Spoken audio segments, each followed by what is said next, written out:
Hi, we want to welcome you to this introductory series on the end times. My name is Faith, and welcome to the first part of session 1 entitled, Can We Know? Should We Know? How can we know that we are the generation that Jesus is returning in? I believe that my generation would see the return of Jesus, and many alive today would see the events that would unfold. In fact, many of you who are watching the video in this session may be alive even to see the different events unfolding as we escalate towards Jesus' return. And this is huge for us. And in this first session, or rather in this first part, we want to address certain misconceptions before we dive into the study of the end times. The first misconception is that we cannot know the generation that Jesus is returning in. Many use Matthew 24 verse 36 to justify that. While we may not know the exact day and the exact hour that Jesus is returning in, we can actually know that the generation that would see the different events and the circumstances unfolding as we escalate towards His return.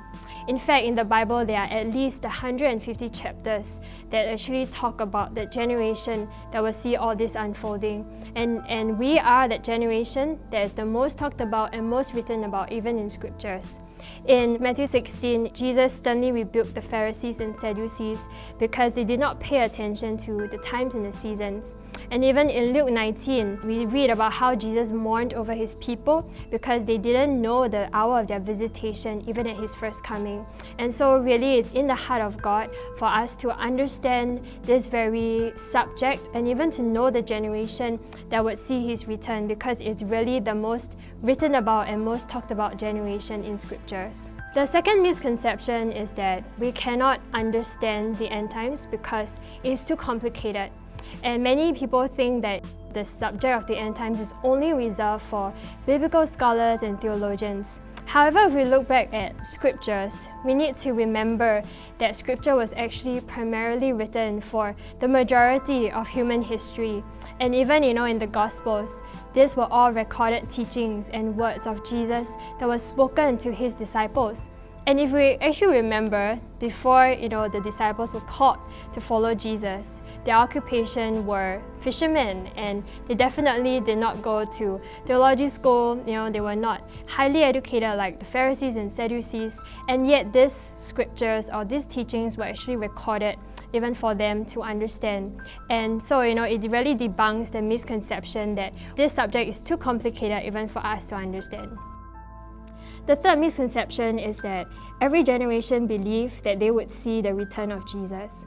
While it is not true to say that, because there was only a minority of God's people in every generation that they believed that they were the last generation. The only time there was such a universal expectation was in the book of Acts, all the way to AD 70, where they believed that Jesus would come back again during their lifetime. However, compared to our generation, there's never been such an anticipation and understanding across the globe that Jesus could actually return in our lifetime. The fourth misconception is that Jesus can come back anytime. However, across the 150 chapters across scriptures, we will come to realize and discover that there are certain things that must take place in God's prophetic timeline. There are certain things that have to happen, events and trends that have to happen before the glorious return of Jesus. And I can assure you that Jesus will not come back within the next 7 years, because scripture makes it clear for us, and we will discover it even in the next few sessions. The fifth misconception is that the church will be raptured before the tribulation. Across the scriptures, and especially the 150 chapters of the end times, we will come to realize that the church is actually will be around during the tribulation. We would see in Daniel, in 1 Thessalonians, it's actually easier to prove in scriptures that the church would actually be going through the tribulation. And if this is so, then as a people of God, we ought to take heed, cultivate understanding, and really know what's on God's heart and His role for us, even as we escalate towards His return. And so even as we address these certain misconceptions, in the next part of this session, we want to dive into Matthew 24 to answer 3 questions for us. And the first is, can we know that we are the generation that Jesus is returning in?